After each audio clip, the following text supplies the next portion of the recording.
생각이 많다면 이것 하나만 멈춰라. 다산 정약용. 세상은 내 마음이 흔들릴 때 더욱 요란해진다. 마음이 복잡해지는 날이면 더욱 많은 것들이 눈에 들어오고 들리지 않아도 될 소리들까지도 나를 따라붙는다. 아무 일도 일어나지 않았는데도 가슴속이 웅웅 울리고 해야 할 일도 하지 않아도 될 일도 한꺼번에 몰려와 머릿속을 뒤흔든다. 나는 그럴 때마다 사람들은 흔히 생각이 많아졌다고 말하지만 실은 그 말 속에 더 숨겨진 진실이 있다고 느껴왔다. 사람이 생각이 많을 때 고통스러운 까닭은 생각 그 자체 때문이 아니라 그 생각을 붙들고 늘어지는 마음의 움직임 때문이라는 사실을 사람들은 쉽게 알아채지 못한다는 점이다. 나는 오래전부터 이 문제를 나 자신에게서 확인해왔다. 아무 일도 아닌 듯한 생각 하나가 마음속에서 꼬리를 물기 시작하면 그 생각은 곧 커다란 구름이 되어 나를 짓누르곤 했다. 그 생각을 떨쳐내려 하면 할수록 더 단단히 붙잡히고 잊으려 하면 할수록 더 선명하게 떠올랐다. 마치 억지로 끌어당긴 줄이 오히려 손목에 감겨올 뿐 풀리지 않는 것처럼 억누르고 억누를수록 더 고통스럽게 죄어왔다. 나는 그 순간마다 스스로에게 물었다. 무엇이 이렇게 나를 흔드는가? 무엇이 이렇게 내 마음을 무겁게 하는가? 그 답을 찾기 위해 오래 관찰한 끝에 알게 된 것은 분명한 하나의 사실이었다. 생각이 많아서 고통스러운 것이 아니라 생각을 붙잡아 두려는 마음의 습관이 고통을 만든다는 것이다. 나는 이 진실을 깨닫기까지 많은 시간을 필요로 했다. 특히 유배지에서의 세월은 내 생각이 얼마나 무겁게 나를 짓누를 수 있는지를 실감하게 한 시절이었다. 바람이 불지 않는 날에도 내 마음은 흔들렸고 아무 소리도 들리지 않는 밤에도 머릿속은 소란스러웠다. 인간은 시간이 많아질수록 생각도 많아지고 생각이 많아질수록 마음이 고요해질 기회를 잃게 된다는 사실을 그때 절실히 깨달았다. 내가 떠올렸던 수많은 고민들은 시간이 지나면 아무 의미도 없었다는 것을 뒤늦게 깨닫곤 했다. 그러나 그때는 그 생각들이 얼마나 실체 있는 것처럼 느껴졌는지 마치 나의 삶을 좌우할 큰 문제라도 되는 양 붙잡고 놓지 못했다. 그래서 나는 다시 스스로에게 묻기 시작했다. 왜 나는 그토록 사소한 생각들을 놓지 못했는가? 왜 마음은 그렇게까지 붙잡으려 했는가? 생각이 많다는 것은 결국 마음이 불안하여 무엇이든 붙잡으려는 상태임을 깨달았다. 마치 물속에서 허우적대는 사람이 무언가를 잡지 않으면 가라앉을 것 같은 공포에 사로잡히듯 불안한 마음은 생각이라는 부표를 붙잡아 놓아야 살아있을 수 있다고 착각한다. 그러나 그 부표는 마음을 살리는 것이 아니라 오히려 더 깊이 가라앉히는 돌과도 같다. 나는 이 진실을 알게 된 뒤로야 비로소 마음이 흔들릴 때 해야 할 것이 무엇이고 하지 말아야 할 것이 무엇인지 분명하게 구분할 수 있었다. 생각은 멈추는 것이 아니라 흘러가야 한다는 사실, 그리고 생각을 흘려보내기 위해 가장 먼저 멈춰야 하는 것은 생각이 아니라 붙잡으려는 마음의 습관이라는 사실을 나는 오래된 고요 속에서 배웠다. 이제 나는 그 사유의 흐름을 당신과 함께 나누고자 한다.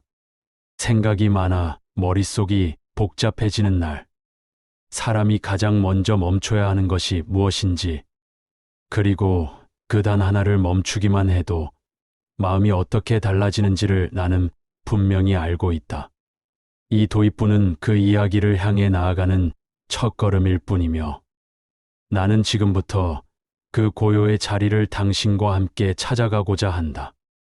생각이 많아 머릿속이 복잡해지는 순간을 떠올리면 나는 그때의 마음을 먼저 떠올리게 되며 그 마음이 어떤 길을 거쳐 흔들리게 되는지 차근차근 살펴보게 된다는 사실을 안다. 겉으로 보기에 사람은 그저 생각이 많아진 것처럼 보일 뿐이지만 그 속에서는 이미 작은 균열이 일어나고 있다는 것을 나는 여러 번 경험을 통해 배웠다. 처음의 마음은 대개 사소한 느낌에서 출발한다. 설명할 수 없을 만큼 막연한 불안, 어딘가 어긋나 있는 듯한 기분, 내가 지금 제대로 가고 있는지 스스로에게 던져보는 흐릿한 질문 같은 것들이다. 이때 떠오르는 생각은 아직 작고 약해서 쉽게 사라질 수도 있는 것이지만 마음이 그것을 그냥 지나치지 않고 붙잡는 순간부터 사태는 달라진다. 나는 그 작은 생각들을 한번 붙잡기 시작하면 그것들이 얼마나 빠른 속도로 가지를 치며 번져 나가는지 잘 알고 있다. 오늘 해야 할 일을 떠올리며 시작된 단순한 생각이 내일과 내일 이후까지 이어지는 불안으로 자라나고 다른 이들의 시선에 대한 생각으로 번지고 결국에는 내 삶 전체에 대한 의심으로까지 부풀어 오르는 모습을 나는 수없이 지켜보았다. 이 과정에서 마음은 마치 손에 잡힌 실뭉치를 풀어내려다 오히려 더 엉키게 만드는 손놀림을 반복한다. 처음에는 단지 한 가닥이었으나 그 가닥을 당기고 살피는 사이 실은 여러 겹으로 뒤엉켜 점점 더 풀 수 없는 덩어리로 변해버린다. 그때 사람은 실을 쥔 손을 놓지 못하고 더 세게 움켜쥔다. 나는 이 모습을 내 안에서 수없이 보았다. 생각이 많아지는 날이면 나는 내 마음이 만들어낸 실뭉치를 쥔 채 그것을 정리해야 한다고 믿었고 그 믿음이 나를 더욱 지치게 만들었다. 유배지에서 보낸 세월 동안 이러한 마음의 구조는 더욱 적나라하게 드러났다. 바깥일이 거의 없는 날에도 내 안의 일은 결코 멈추지 않았다. 오늘의 식사와 내일의 날씨, 앞으로의 안위와 과거의 선택, 이미 뒤로 물러난 사람들과 아직 오지 않은 사람들까지 온갖 생각들이 줄지어 떠올랐다. 그런 생각들은 조금만 마음을 풀어두면 곧장 자리를 차지했고 어느새 방 안 가득 쌓인 먼지처럼 눈에 보이지 않으면서도 호흡을 무겁게 만들었다. 나는 어느 날 깊은 밤에 이 사실을 똑똑히 자각했다.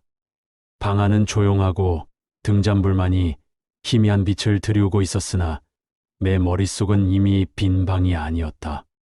수십 가지 생각과 감정이 서로 부딪히며 떠돌고 있었고 나는 그중 어느 하나도 제대로 붙잡아 둘 수 없었다. 그럼에도 불구하고 마음은 그것들을 정리하고 분류해야 한다고. 그러지 않으면 불안이 더 커질 것이라고 속삭이고 있었다. 그 목소리에 따라 생각을 붙잡는 순간 나는 오히려 생각의 포로가 되어버렸다. 이 모순된 구조를 깨닫게 된 뒤로 나는 생각의 움직임을 조금 떨어진 자리에서 관찰해 보기로 했다. 마음이 복잡해지는 날, 나는 의도적으로 아무것도 해결하려 하지 않고 그저 떠오르는 생각들이 어떤 길을 따라 흘러가는지 지켜보았다. 그러자 흥미로운 흐름이 눈에 들어왔다. 첫 번째 생각은 대개 현재의 작은 불편함에서 시작되었다. 오늘의 피로, 사람 사이에서 느낀 사소한 거리감, 아직 하지 못한 일에 대한 부담 같은 것들이었다. 그런데 마음이 그 생각에 머무르면 머무를수록 그 생각은 현재의 문제를 넘어서 과거와 미래의 문제까지 불러들였다. 과거의 비슷한 상황에서 느꼈던 후회나 서운함이 함께 떠오르고 미래에 이런 일이 또 반복되면 어떻게 될지에 대한 두려움이 힘을 보탰다. 이때부터 생각은 더 이상 현실을 있는 그대로 비추는 거울이 아니었다.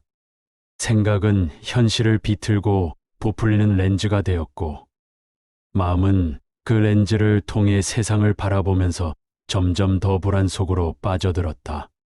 나는 이 과정을 지켜보며 한 가지 사실을 확인했다. 생각이 마음을 흔드는 것이 아니라 마음이 흔들린 상태에서 생각을 붙잡는 행위가 흔들림을 키운다는 점이었다. 마음이 안정된 날에는 같은 생각이 스쳐 지나가도 그리 큰 파문을 남기지 않는다. 그러나 마음이 이미 불안으로 물들어 있을 때 그 위를 지나가는 생각은 곧바로 불안과 결합하여 커다란 물결을 만들어낸다. 결국 생각이 많아졌다는 말은 이미 마음이 불안을 품고 있었다는 사실을 뒤늦게 드러내는 표현에 지나지 않는다. 나는 스스로에게 이 원리를 여러 번 되새겼다. 마음이 복잡해질 때 사람들은 흔히 생각을 줄여야 한다고 말하나 나는 그것이 온전한 해결책이 될 수 없음을 알고 있다. 생각은 자연히 떠오르는 것이며 완전히 멈출 수 있는 성질의 것이 아니다. 오히려 생각을 없애려는 욕심이 또 다른 생각을 만들어낸다. 중요한 것은 생각의 수를 줄이려 애쓰는 일이 아니라 떠오른 생각을 붙잡는 습관을 멈추는 일이라는 점이다. 이 지점에 이르러 나는 비로소 마음이 복잡해지는 첫 번째 흔들림의 본질을 조금 이해하게 되었다. 그것은 생각이 많아져서가 아니라 생각과 마음의 사이에서 지나치게 끈끈한 연결을 만들어내는 습관에서 비롯된다는 점이다. 생각은 원래 잠시 머물렀다가 떠나는 손님과 같아. 문을 열어두면 찾아왔다가도 조용히 나가고 다시 올 수도 있고 오지 않을 수도 있다. 그런데 마음은 어느 순간부터 그 손님을 붙잡아 집 안 깊숙한 방으로 데려가 눕히고 거기에서 함께 눕고 일어나며 온종일 시달린다. 나는 그때부터 나에게 물었다. 나는 왜 떠날 손님들을 붙잡아 두려 했는가? 왜 내 마음은 생각을 손님으로 대하지 못하고 주인으로 받들려 했는가? 그 답을 찾는 과정에서 나는 불안이라는 감정의 얼굴을 마주하게 되었다. 불안은 텅 빈 공간을 견디지 못하는 마음의 성질이다. 아무 일도 일어나지 않는 순간을 사람은 생각보다 두려워한다.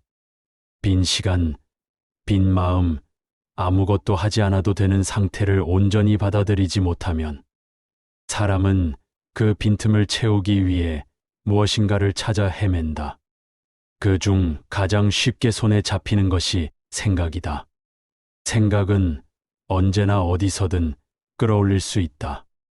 그래서 마음이 불안할수록 생각은 번져 나간다. 그러나 그 생각은 불안을 채워주는 것이 아니라 불안을 더 단단하게 고정시킨다. 나는 이러한 구조를 깨닫는데 오랜 시간이 걸렸다. 유배지에 처음 도착했을 때 나는 나를 둘러싼 침묵과 고요가 너무 낯설었다. 그 낯설음을 견디지 못해 나는 스스로 생각의 소음을 키워 나를 달랬다. 오늘의 억울함, 과거의 일들, 앞으로의 계획, 세상의 부조리, 사람들의 시선, 이루지 못한 일들, 이루어야 한다고 믿었던 일들까지, 나는 일부러 잊어버려도 될 법한 것들까지 끌어와 머릿속에 늘어놓았다. 그러면서 스스로에게 이것이 사유라고, 멈추지 않는 고민이라고, 학문을 이어가는 과정이라고 말하며 정당화했었다. 그러나 시간이 지나자 그 생각들이 내 마음을 씻어주는 물이 아니라 더 깊이 가라앉게 만드는 진흙이라는 것을 깨달았다. 그때 나는 처음으로 나 자신에게 정직하게 고백했다. 나는 사유하는 척하면서 사실은 불안을 달래기 위해 생각을 붙잡고 있었을 뿐이라고. 마음이 텅 빈 시간을 견디지 못해 스스로 복잡함을 만들어내고 있었다고 고백했다. 이 고백을 통해 나는 마음의 첫 흔들림의 뿌리를 보게 되었다. 그 뿌리는 외부의 사건이 아니라 고요를 견디지 못하는 내 마음의 습관이었다. 그 습관이 생각을 끌어오고 끌어온 생각을 붙잡아 두고 붙잡힌 생각을 키워서 현실보다 더 큰 문제로 만드는 작업을 반복하고 있었다. 그 과정을 반복할수록 마음은 점점 더 복잡해졌다. 나는 이 흐름을 이해하고 난 뒤부터 마음이 복잡해지는 순간에 제일 먼저 나 자신에게 묻는다. 지금 내 마음은 무엇을 두려워하고 있는가? 무엇을 견디지 못하고 있는가? 무엇을 채우려 하고 있는가라고 묻는다. 대개 그 답은 하나다. 나는 아무것도 하지 않는 시간, 아무 결론도 나지 않은 마음, 아무 해답도 없는 상태를 견디지 못하는 것이다.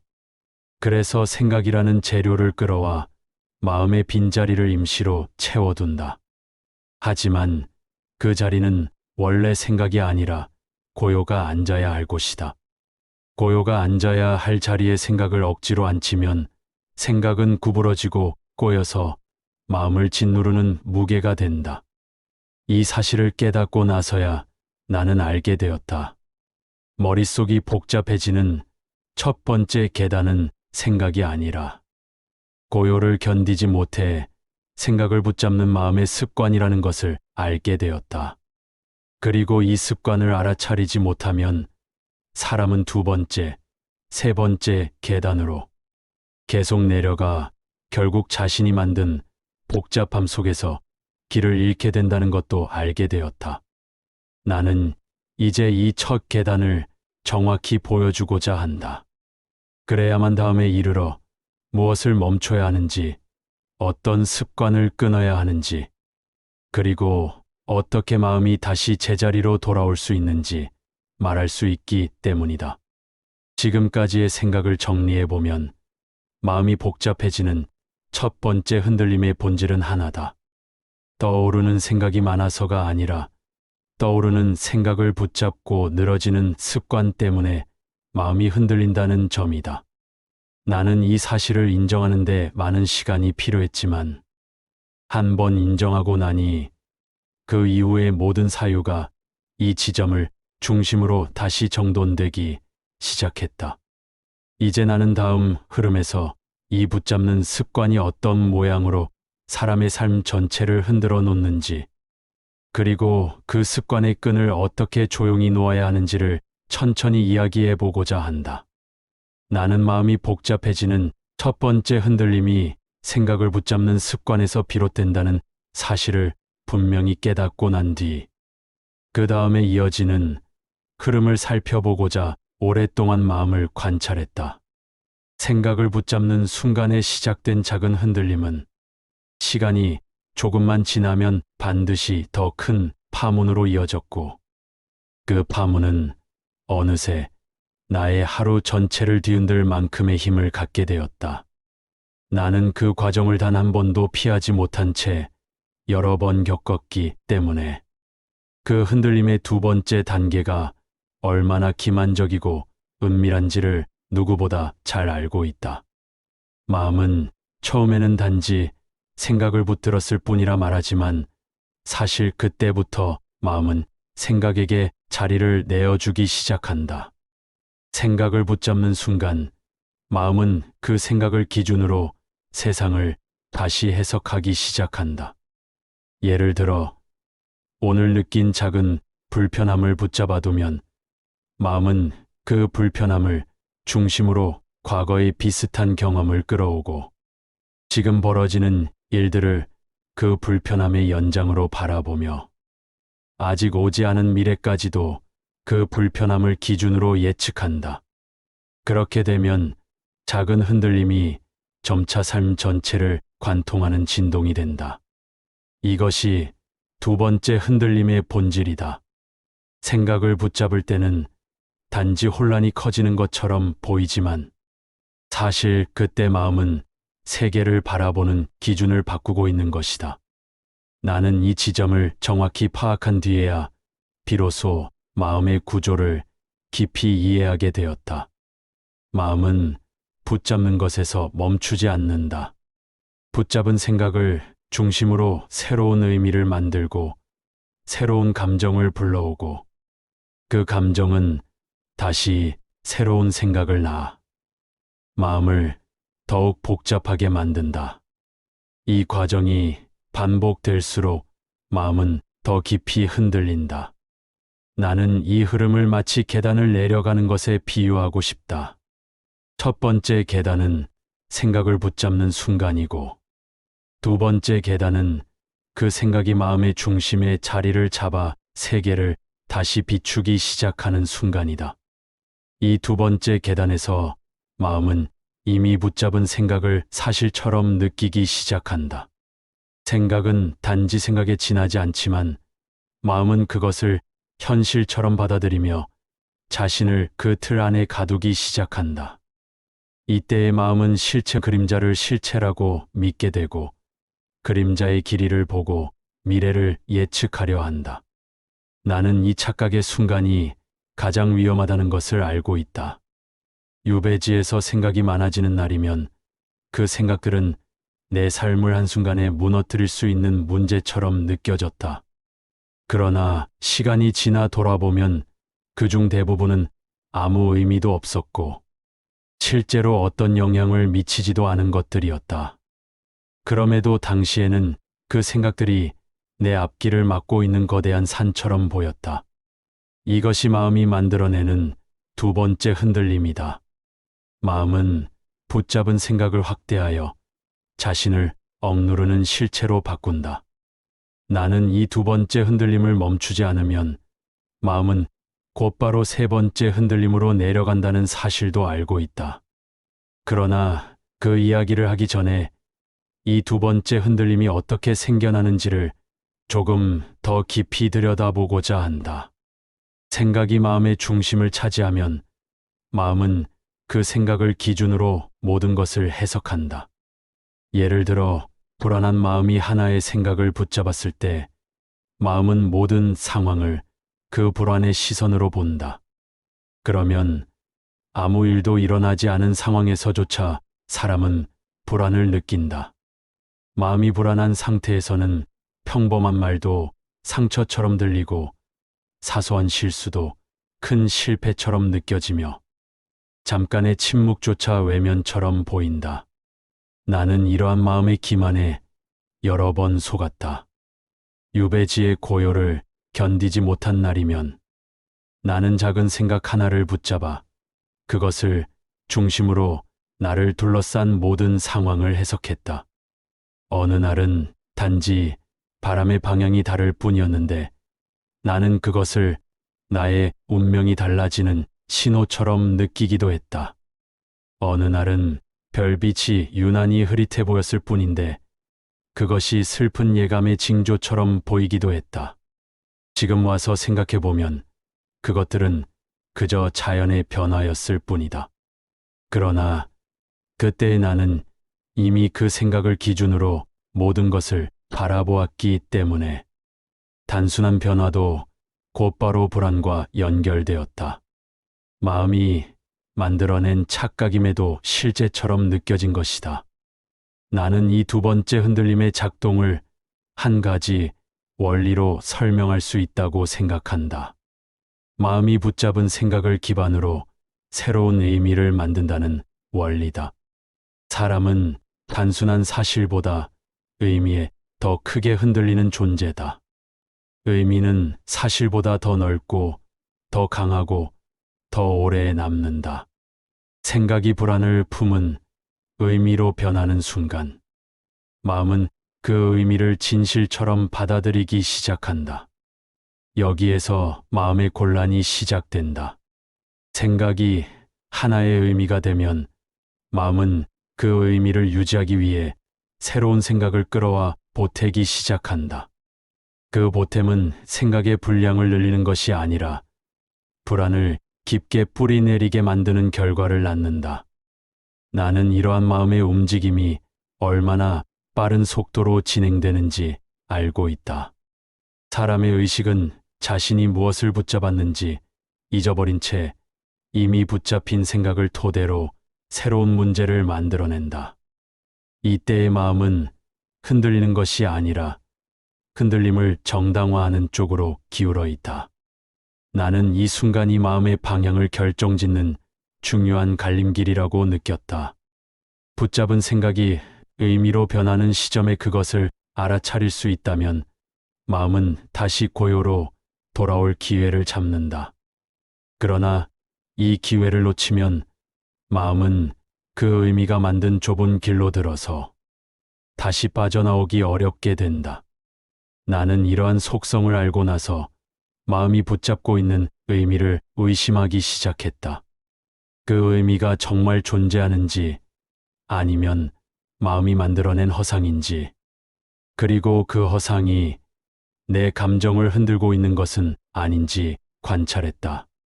그러자 대부분의 의미는 그저 불안이 덧칠한 생각에 불과했다. 아무 실체도 없는데 의미가 생기고, 의미가 생기니 불안이 힘을 얻고, 불안이 힘을 얻으니 다시 의미가 커지는 악순환이 반복되었다. 이 두 번째 흔들림에서 벗어나기 위해서는 나 자신이 의미라는 허상을 붙잡고 있는 순간을 정확히 알아차릴 필요가 있었다. 그러나 그것은 생각보다 훨씬 어려웠다. 붙잡힌 의미는 마치 오래된 나의 기억처럼 자연스럽게 마음속에 자리를 잡았기 때문이다. 그래서 나는 마음이 혼란스러운 날마다 스스로에게 아주 단순한 질문을 던졌다. 지금 내가 느끼는 이 감정은 실제인가? 아니면 내가 붙잡은 생각이 만든 의미인가? 이 질문을 했을 때 나는 종종 놀라운 깨달음을 얻었다. 내가 무겁게 느끼던 감정의 상당수는 단지 붙잡은 생각이 만든 의미에 불과했다. 의미를 내려놓는 순간 감정은 빠르게 사라졌고, 마음은 마치 무거운 돌을 내려놓은 듯 가벼워졌다. 이 경험을 반복하며 나는 두 번째 흔들림의 깊이를 이해하게 되었다. 이 흔들림을 지나면 사람은 거의 빠져나오기 어려운 세 번째 흔들림으로 향하게 된다. 그러나 나는 그 이야기를 더 깊게 다루고자 한다. 방금 전 이야기에서 말하고자 한 핵심은 단 하나다. 생각을 붙잡은 순간 마음은 반드시 그 생각을 중심으로 세계를 다시 해석하게 되고, 그 과정에서 실체 없는 의미가 생겨나며 의미는 감정을 불러오고, 감정은 다시 생각을 호출해 마음을 더욱 복잡하게 만든다는 점이다. 이 구조를 이해하지 못하면 사람은 스스로 만든 의미에 사로잡혀 실제가 아닌 그림자를 현실이라 믿고 살아가게 된다. 나는 이 두 번째 흔들림을 분명히 보여주고자 한다. 그래야만 다음 흐름에서 마음이 완전히 흔들려 무너지는 마지막 단계와 그 흔들림을 멈추기 위해 필요한 진짜 습관을 정확히 말할 수 있기 때문이다. 나는 생각을 붙잡으며 마음이 흔들리는 첫 번째 단계와 그 붙잡힌 생각이 의미를 만들어 마음 전체를 비틀어버리는 두 번째 단계를 거치며 그 흐름이 결국 어디로 닿는지를 오래 바라보았다. 그 결과 나는 마음이 무너지는 마지막 단계에는 반드시 하나의 공통된 움직임이 있다는 사실을 깨달았다. 그것은 생각을 붙잡는 것보다 더 은밀하고 의미를 만드는 것보다 더 깊숙한 자리에 숨어 있는 습관이었다. 이 습관은 마음이 복잡할수록 더욱 강하게 작동했고, 나조차 그것의 존재를 오랫동안 알아채지 못했다. 나는 이 습관을 마음의 그림자라고 부르고 싶다. 눈에 보이지 않지만 언제나 내 곁에서 나의 행동과 사유를 밀어내거나 불러들이는 역할을 했기 때문이다. 이 습관의 정체를 밝히기 위해 나는 유배지에서 오랜 시간을 마음과 함께 보냈다. 물론 그곳은 세상이 아닌 나 자신과 대면할 수밖에 없는 공간이었다. 인간은 고요한 곳에 있으면 마음속 잡음이 더 잘 들리기 마련이다. 평소에는 바깥의 일들에 묻혀 지나가던 미세한 감정과 생각의 움직임들이 고요 속에서는 선명하게 모습을 드러낸다. 그러한 환경에서 나는 마음의 깊은 곳에서 반복적으로 나타나는 한 가지 움직임을 발견했다. 생각이 많아지고 의미가 커질 때마다 마음은 어느 한 지점에서 반드시 두려움을 끌어올리고 있었다. 그리고 그 두려움은 이내 마음의 모든 판단을 무겁게 만들고 모든 선택을 주저하게 만들었다. 나는 두려움이 단순한 감정이 아니라 마음을 흔들어대는 중심축이라는 사실을 깨달았다. 두려움이 나타나는 순간 마음은 이미 자신이 만든 의미를 사실로 확신하고 있었고 그 의미가 주는 위험을 실제라고 믿기 시작했다. 이 단계의 마음은 더 이상 생각을 바라보는 것이 아니라 생각이 마음을 지배하는 형국이 된다. 생각은 사실을 비추는 거울이 아니었고 두려움은 그 거울에 비춘 그림자를 거대하게 부풀려 실제보다 더 큰 실체처럼 보이게 했다. 나는 이 현상을 수없이 경험했다. 처음에는 단순한 불편함에 불과했던 생각이 두 번째 흔들림에서 의미를 얻고 세 번째 흔들림에서는 그 의미가 두려움으로 굳어졌다. 두려움은 눈에 보이지 않지만 마음을 조여오는 손처럼 작동했다. 그 손은 내 마음을 붙잡아 더는 움직이지 못하게 만들고 모든 판단을 흐릿하게 만들었다. 나는 그런 날이면 잔잔했던 내면의 호수가 어느새 검은 먹물이 퍼진 듯 흐릿하게 변하는 것을 느꼈다. 두려움은 생각을 잡아채고 생각은 또 새로운 두려움을 끌어온다. 이 과정이 반복되면 마음은 스스로 어디에 서 있는지도 잃어버린 채 흔들린다. 이 흔들림은 평소의 마음과는 전혀 다른 질을 가진다. 그것은 곧바로 몸의 감각으로 이어지고 하루 전체의 기운을 빨아들이며 심지어는 그날의 행동까지도 제약하는 강한 힘을 갖고 있었다. 나는 이 세 번째 단계에서야 비로소 마음이 복잡해지는 것에 진짜 무서움을 깨달았다. 생각을 붙잡는 것은 단순한 잘못된 습관이었고 의미를 만드는 것은 마음의 자연스러운 오해였지만 두려움이 자리 잡는 순간 마음은 더 이상 나의 것이 아니었다. 두려움은 자신을 지키려는 마음의 방어에서 비롯되었지만 그 방어는 결국 자신을 더 큰 위험 속으로 밀어넣는 역설을 만들어냈다. 나는 이러한 마음의 구조를 이해하기 위해 두려움의 정체를 더 깊이 파고들었다. 두려움은 반드시 두 가지 과정을 거쳐 마음을 지배했다. 첫째, 마음은 떠오르는 생각을 이협과 연결했다. 아무 실체 없는 걱정에도 마음은 그것을 실제로 다가오는 위험처럼 받아들였다. 둘째, 마음은 그 위협을 대비해야 한다고 믿었고 그 믿음이 새로운 생각을 끌어오며 복잡함을 심화시켰다. 이렇게 두려움은 생각을 먹고 자라며 마음을 불안의 방향으로 몰고 갔다. 나는 두려움이 내 마음을 흔들던 순간을 떠올리면 지금도 가슴이 먹먹해지는 듯하다. 그때 나는 아무 일도 일어나지 않았음에도 모든 것이 무너질 것처럼 느껴지곤 했다. 이 두려움은 유배지에서 더욱 강해졌다. 그곳에서는 나를 붙잡아줄 사람도 없었고 위로해줄 말도 기댈 수 있는 시간도 없었다. 오직 나는 나의 두려움과 마주해야 했다. 고독 속에서 두려움은 더욱 또렷하게 모습을 드러냈다. 처음엔 오늘의 불안이었고 곧 내일의 위기처럼 보였으며 나중에는 내 삶 전체를 뒤흔들 것만 같은 거대한 그림자가 되었다. 나는 이 두려움을 어떻게 다뤄야 하는지 몰랐다. 붙잡으려 하면 두려움은 더 강해졌고 피하려 하면 두려움은 더 깊이 숨어들었다. 그때 나는 오랜 사유 끝에 아주 중요한 깨달음을 얻었다. 두려움은 내가 만들어낸 의미가 만들어낸 그림자였다는 사실이다.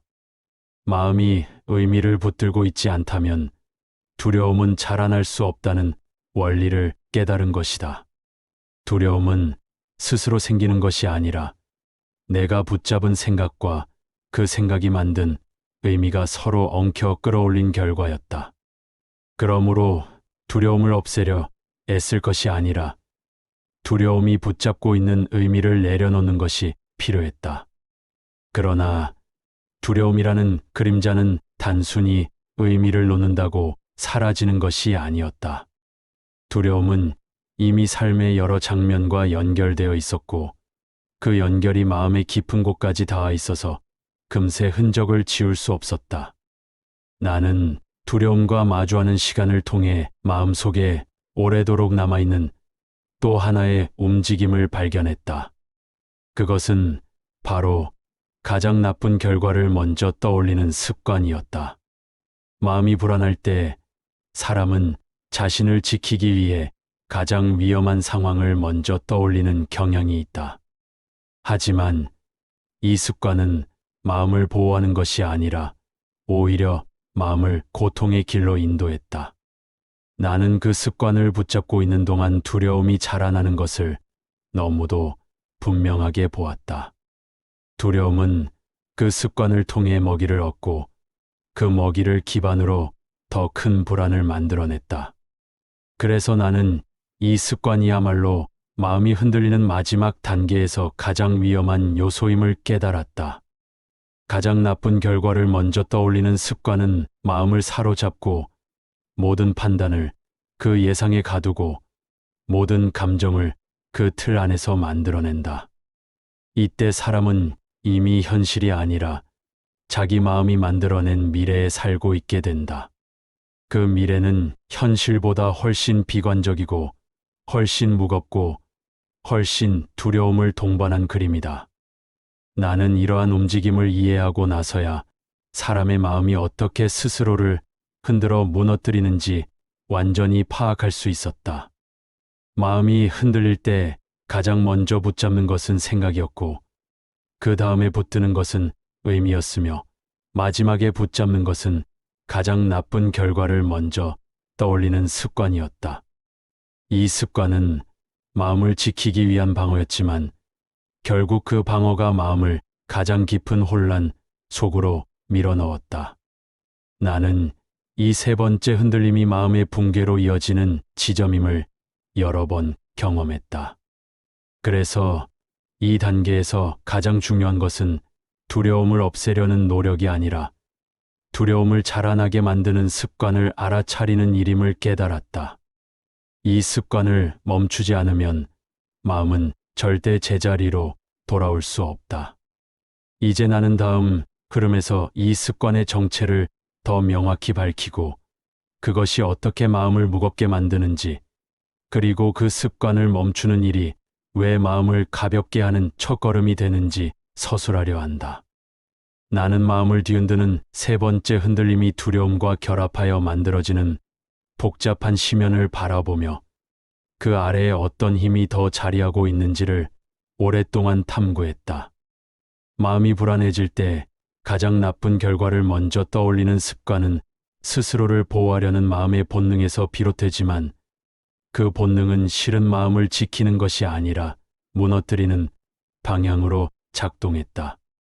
나는 왜 마음이 스스로를 지키려다 오히려 더 깊이 흔들리는지 궁금했고 그 답을 찾기 위해 마음의 더 깊은 곳을 들여다보았다.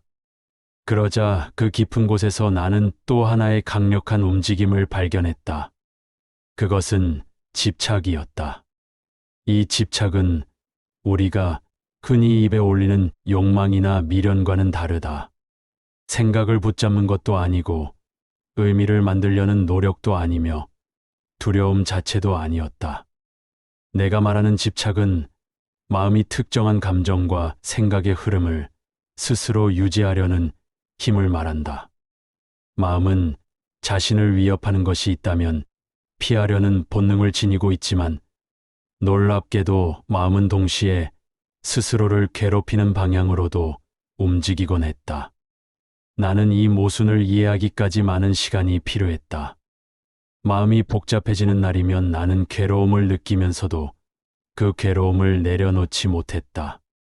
괴로움을 떨쳐내면 가벼워질 수 있다는 것을 알면서도 마음속에서 어디선가 그 괴로움을 유지하려는 힘이 작동했다.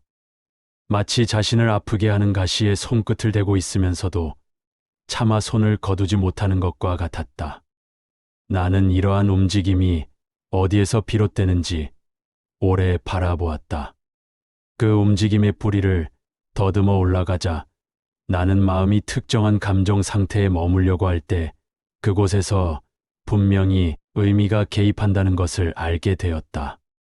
즉, 집착은 의미와 결합할 때 만들어진다. 의미가 만들어지면 마음은 그 의미를 중심으로 움직이고 싶어 한다. 마음이 괴로워도 불안해도 혼란스러워도 마음은 스스로에게 말한다. 이 감정은 내가 지금 느껴야 할 중요한 감정이다. 이렇게 마음은 자신이 만든 의미를 정당화하고 그 정당화가 바로 집착이라는 습관이 된다.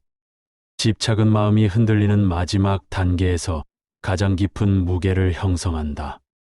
생각을 붙잡는 행위는 그저 행동이고 의미를 만드는 행위는 해석에 지나지 않지만 집착이 개입하는 순간 마음은 움직임을 잃는다. 나는 이 집착을 한참 동안 이해하지 못했다. 왜냐하면 겉으로 보기에는 마음이 괴로운 순간에 사람이 그 괴로움을 붙잡고 싶어 한다고 느껴지지 않았기 때문이다. 누구도 고통을 좋아하지 않으며 누구도 혼란을 원하지 않는다. 그런데도 마음은 고통과 혼란을 스스로 유지하려는 듯 보였다. 나는 이 역설을 파헤치기 위해 나 자신을 관찰했다. 유배지에서 나는 긴 밤들을 홀로 보내야 했고 그 시간 속에서 마음이 어떤 방향으로 움직이는지 아주 정확히 볼 수 있었다. 처음에는 오늘의 불안이 시작점이었지만 시간이 지날수록 그 불안은 내 삶 전체를 뒤흔드는 듯한 감정으로 자라났다. 나는 그 불안을 떨치고 싶었지만 동시에 그 불안에서 눈을 떼지 못했다. 불안이 사라지면 허무해질 것 같았고 불안이 없으면 나는 아무것도 하지 않게 될 것 같았다. 그래서 나는 불안을 붙잡았고 붙잡은 불안은 더 강해졌다. 이렇게 마음은 스스로 만든 고통 속에 머무르면서 그 고통을 자신의 일부로 착각했다. 이 착각이 바로 집착의 본질이다. 집착의 정체를 이해하자 나는 또 하나의 사실을 깨달았다. 사람의 마음은 고통을 싫어한다고 말하지만 마음은 스스로 익숙한 고통을 더 안전한 것으로 여긴다는 점이다. 익숙함은 언제나 마음을 붙잡는 힘을 갖는다. 고통이더라도 익숙한 고통은 낯선 평온보다 편안하게 느껴지는 것이다. 마음이 고요해지는 순간은 낯설고 어색하며 그 고요 속에서는 마음이 의지할 것이 없어 허공에 떠 있는 듯한 기분을 느끼게 된다. 마음은 다시 생각이라는 움직임을 만들어 자신을 붙잡으려 하고 그런 시도는 다시 의미를 만들고 의미는 두려움을 만들며 두려움은 집착을 만든다. 이렇게 마음은 불안의 상태를 유지하려는 쪽으로 자연스럽게 기울어지게 된다. 나는 이 구조를 이해한 뒤 오랜 시간 동안 나 자신에게서 집착이 어떤 순간에 나타나는지 관찰했다. 놀랍게도 집착은 항상 틀림없는 어떤 감정을 붙잡고 있을 때 가장 강하게 나타났다. 슬픔, 억울함, 분노, 불안 같은 강렬한 감정들은 마음에 강한 존재감을 남긴다. 이런 감정이 떠오르면 마음은 그것을 무시하지 못하고 반드시 의미를 찾으려 한다. 그러다가 의미가 생기면 마음은 그 의미를 정당화하기 위해 감정을 반복적으로 되새김질한다. 이것이 바로 집착의 과정이다. 감정이 반복되고 의미가 반복되고 생각이 반복되면 마음은 어느새 그 감정에 익숙해지고 그 익숙함 속에서 벗어나지 못하게 된다. 나는 그 익숙함이야말로 마음을 가장 무겁게 만드는 사슬이라는 것을 깨달았다. 집착은 마음이 과거와 미래를 모두 뒤엉켜 버리게 했다. 과거에 있었던 일들이 현재의 감정과 결합하여 왜곡된 의미를 만들고 그 의미는 미래에 대한 불안을 불러왔다. 그러면 마음은 시간을 벗어나지 못한 채 과거의 파편과 미래의 그림자를 동시에 짊어지고 걷게 된다. 이는 마음에게 너무 무거운 짐이며 자연히 마음은 만성적인 혼란을 느끼게 된다. 나는 이 혼란을 정신의 탕류라고 부르고 싶다.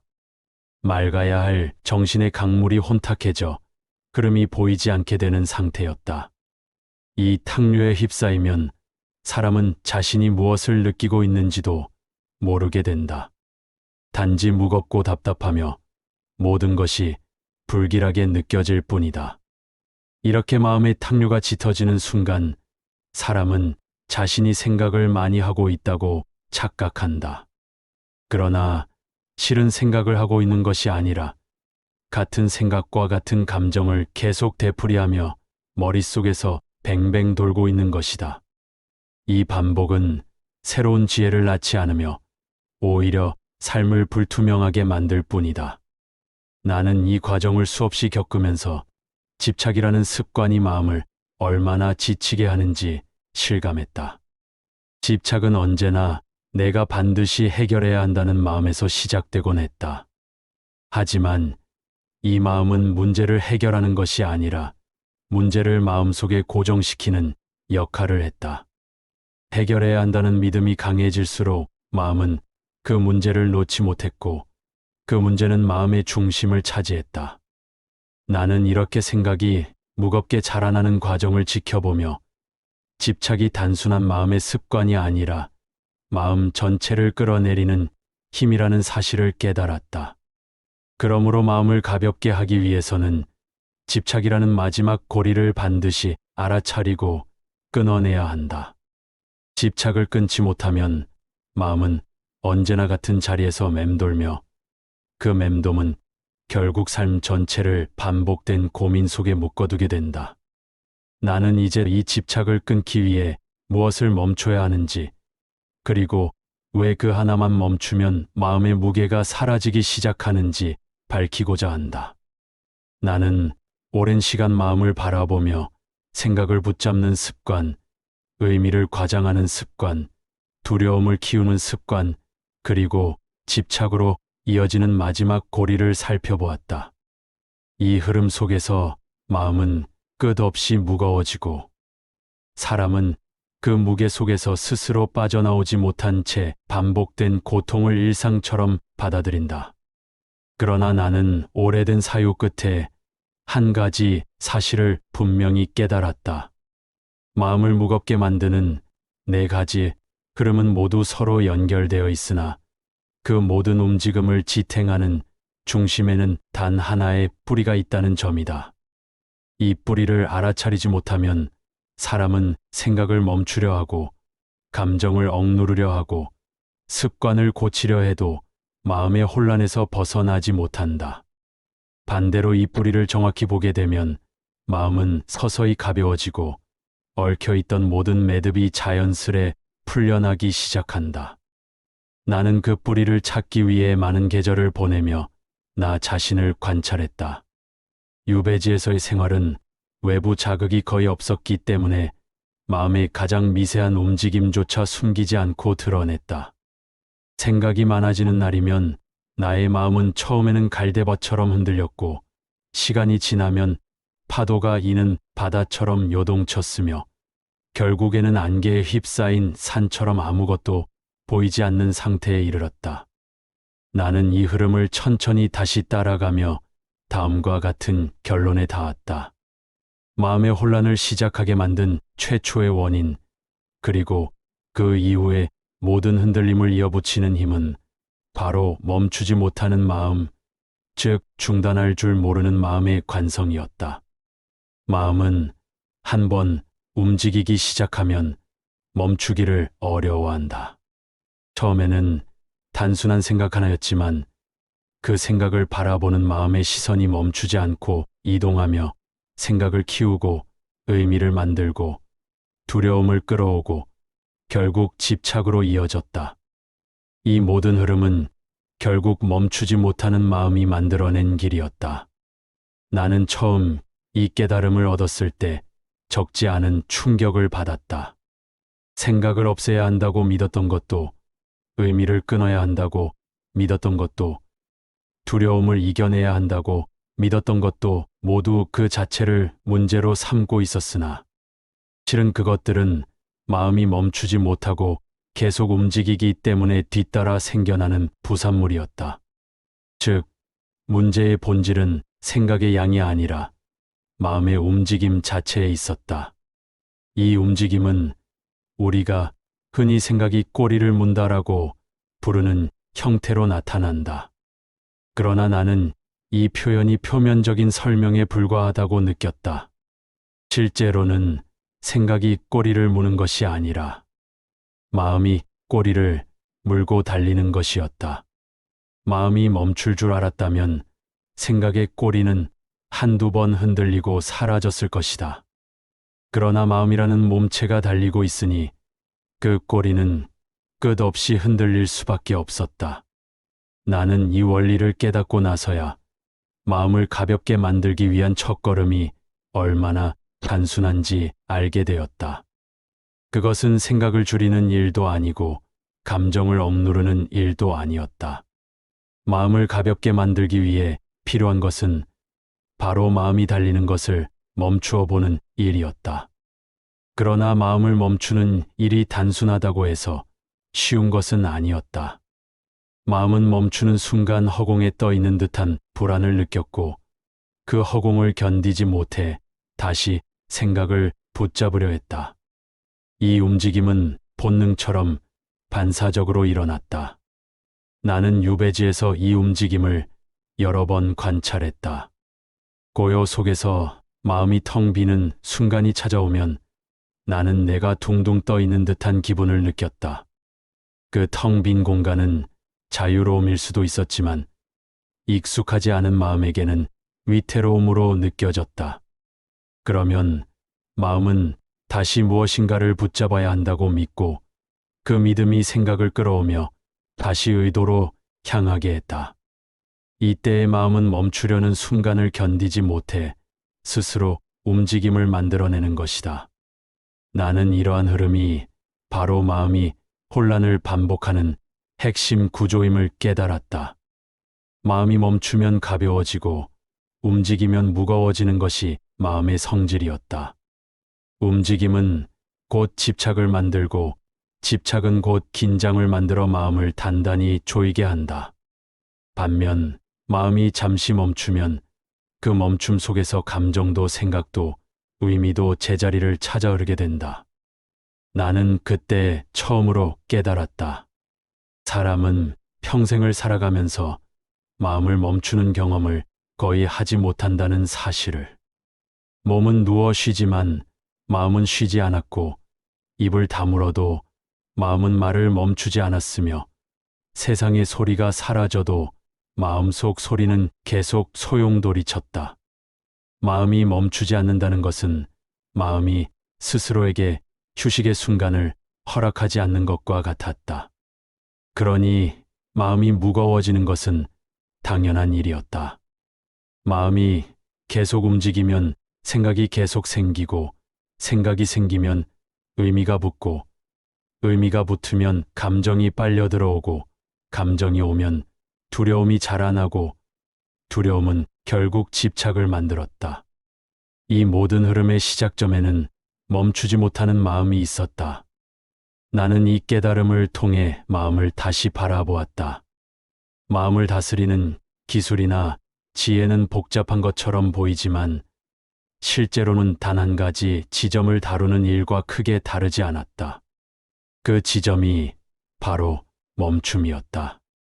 우리는 많은 것을 얻기 위해 노력하지만 마음이 멈출 줄 모르면 얻은 것들이 모두 마음의 혼란 속에서 제 빛을 잃는다.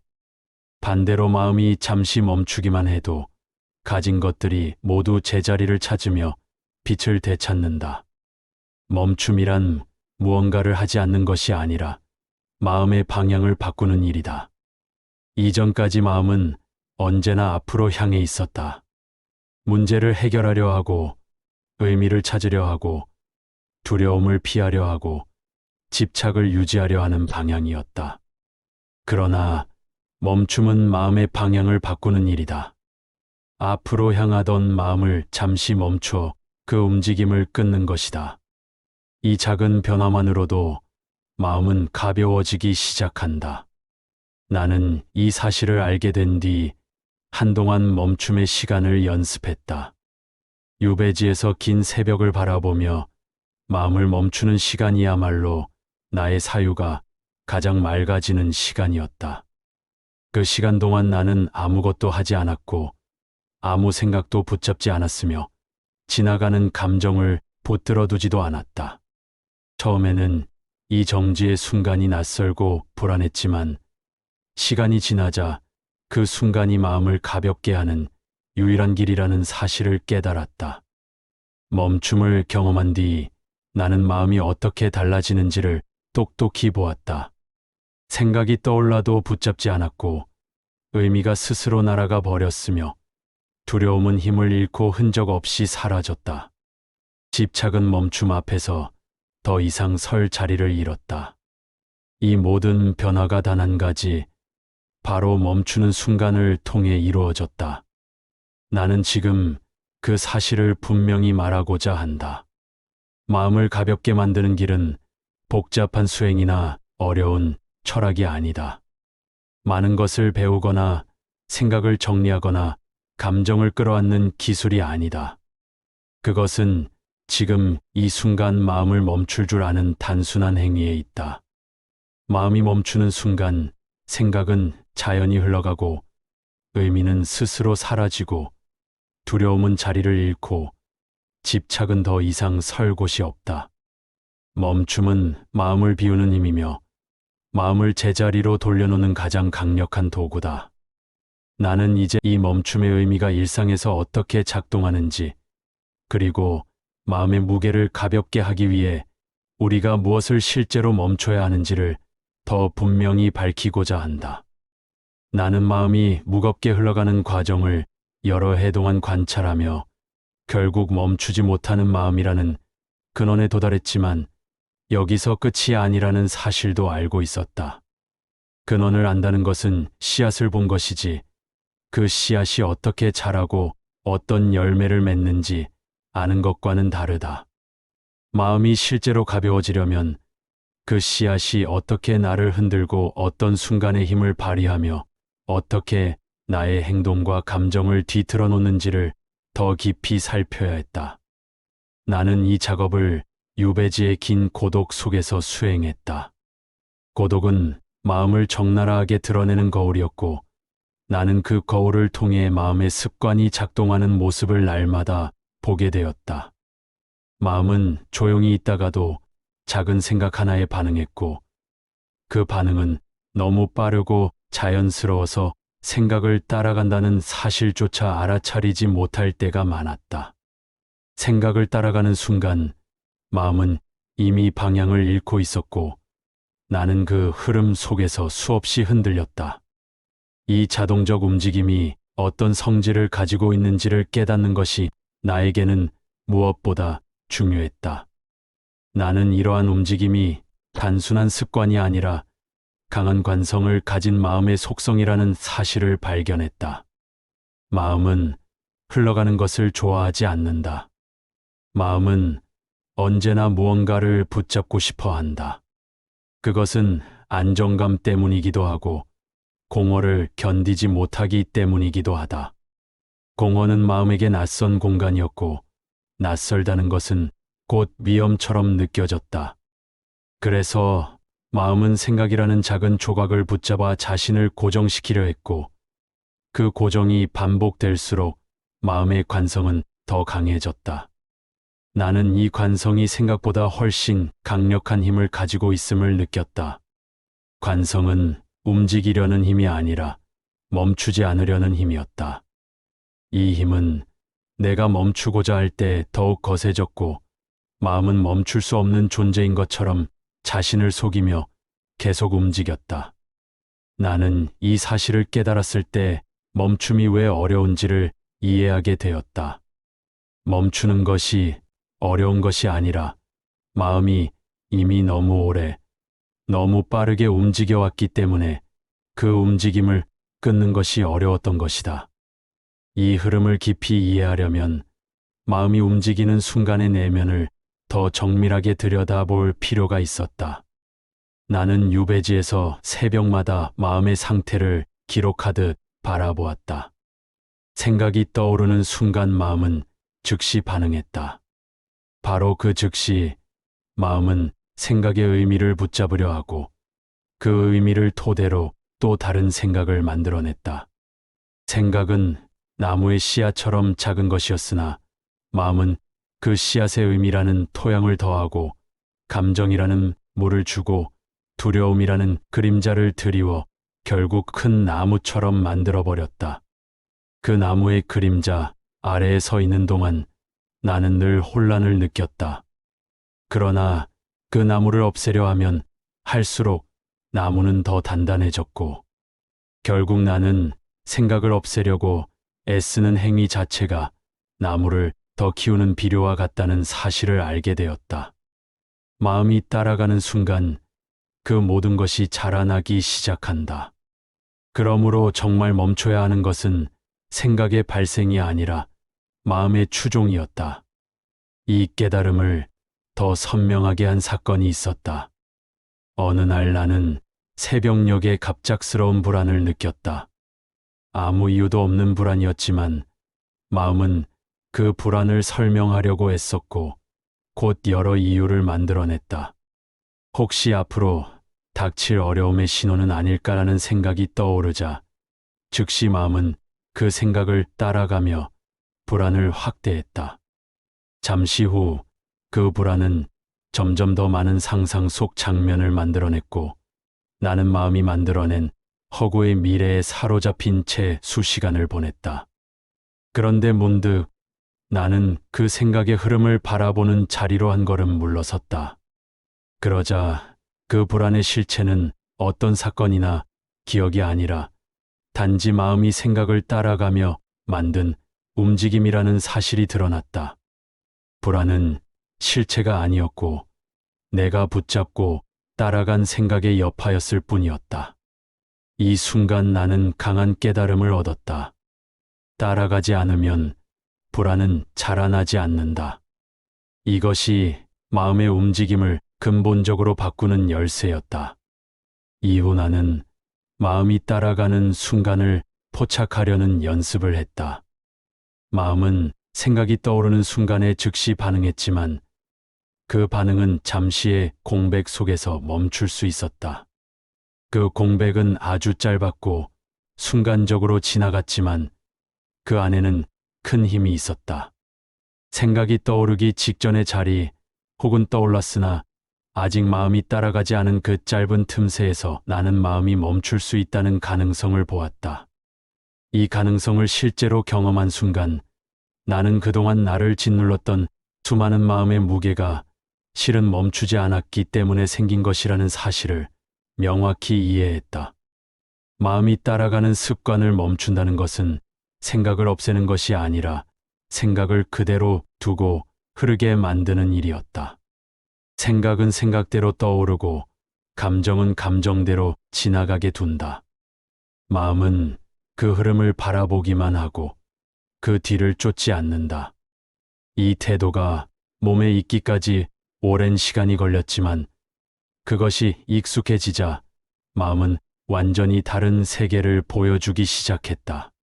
생각이 떠올라 봐야 더 이상 무게가 되지 않았고 감정이 일어났다 사라져도 마음을 흔들지 못했다. 두려움도 마찬가지였다.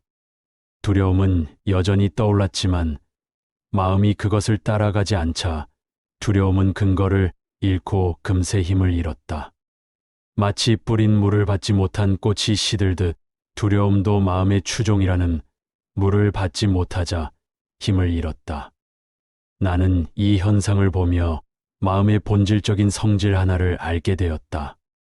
마음이 따라가지 않으면 어떤 감정도 오래 머물지 못한다는 사실이었다. 이 모든 과정 끝에 나는 확신하게 되었다. 사람이 반드시 멈춰야 할 단 하나는 바로 생각을 따라가려는 움직임이며, 이 한 가지를 멈추는 것만으로도 마음의 무게는 놀라울 만큼 줄어든다. 이 움직임이 멈추면 의미는 자라지 않고, 의미가 자라지 않으면 두려움도 생기지 않으며, 두려움이 생기지 않으면 집착도 사라진다. 마음을 괴롭게 하던 모든 흐름이 한 줄로 연결되어 있다면, 그 끈을 처음 묶은 매듭을 풀기만 하면 나머지 매듭은 자동으로 풀린다. 그 매듭이 바로 따라감이었다. 나는 이 깨달음을 마무리하며 한 가지를 덧붙이고 싶다.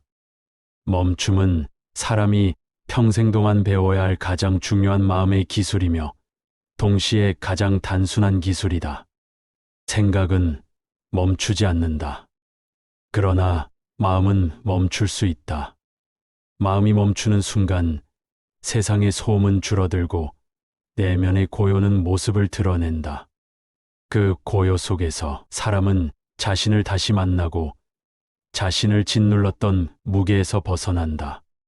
나는 이 긴 사유의 끝에서 조용히 말하고 싶다. 마음이 가벼워지기를 바란다면 생각을 없애려 애쓰지 말고 단 하나만 멈추라. 생각을 따라가는 마음의 움직임, 그 하나만 내려놓으면 된다. 그러면 마음은 본래 자리로 돌아와 저절로 고요해질 것이다. 마음의 고요는 억눌러 얻는 것이 아니라 멈춤으로 돌아오는 것이다.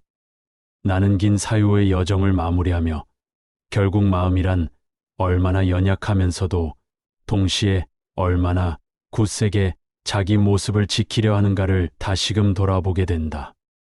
사람은 누구나 마음을 다스리고 싶어 한다.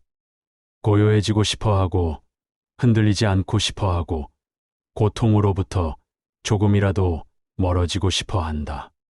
그러나 누구도 마음을 다스리는 일이 이렇게 어렵다는 사실을 처음부터 알고 있는 것은 아니다.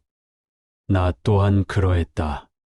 젊은 시절에는 마음이 복잡해지는 이유를 바깥에서 찾았다. 누군가의 말에서 찾기도 하고, 세상의 변화에서 찾기도 하고, 나의 처지에서 찾기도 했다.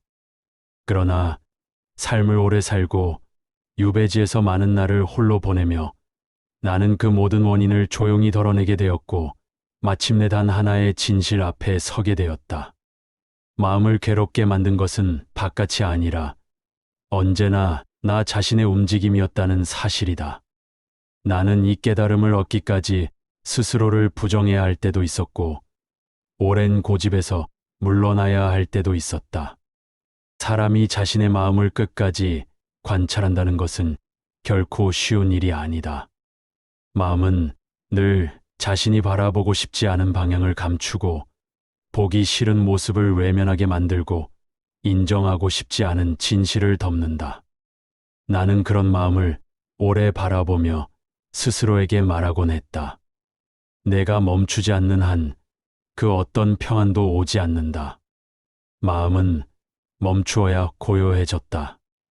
멈추어야 생각이 흘렀고, 멈추어야 감정이 깊이를 잃고 지나갔으며, 멈추어야 두려움이 더 이상 나를 조이지 못했다.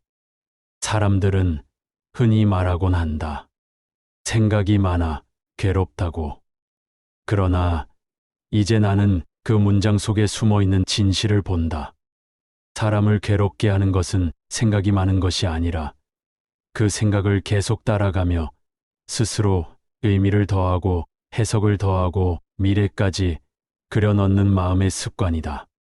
마음은 생각을 바라보는 대신 생각의 길을 함께 걸으며 더 깊은 숲으로 들어간다. 그러다 길을 잃고 되돌아갈 수 없다고 느끼며 괴로움이 자신을 삼킨 것처럼 여기게 된다. 그러나 그 숲의 나무에 물을 준 것은 결국 자기 마음이었다. 내 삶도 그러했다. 내가 느꼈던 수많은 괴로움과 혼란은 세상이 만든 것이 아니라 얘가 의미를 부여하고 따라가며 스스로 확장한 것이었다. 이 사실을 받아들이는 일은 결코 가벼운 일이 아니었지만 그 사실을 받아들이는 순간부터 마음의 무게가 조금씩 풀리기 시작했다. 나는 이제 마음이 괴로울 때마다 먼저 스스로에게 묻는다. 지금 나는 무엇을 따라가고 있는가?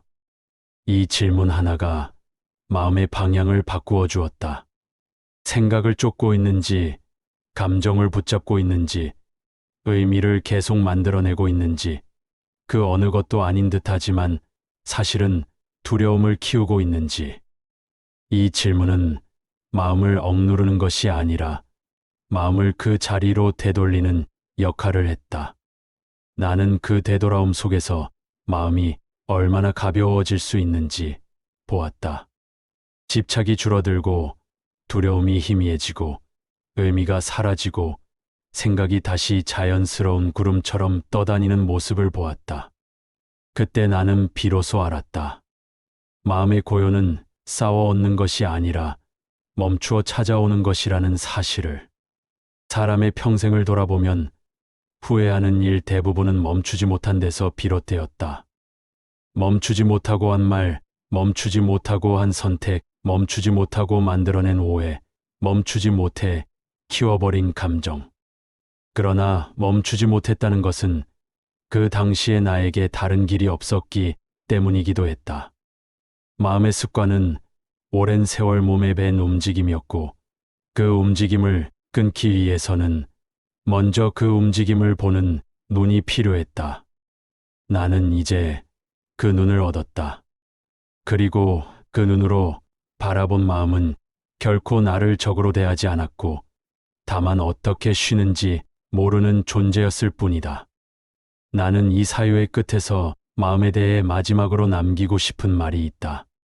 마음은 붙잡으려 하면 무거워지고 흘려보내면 가벼워진다.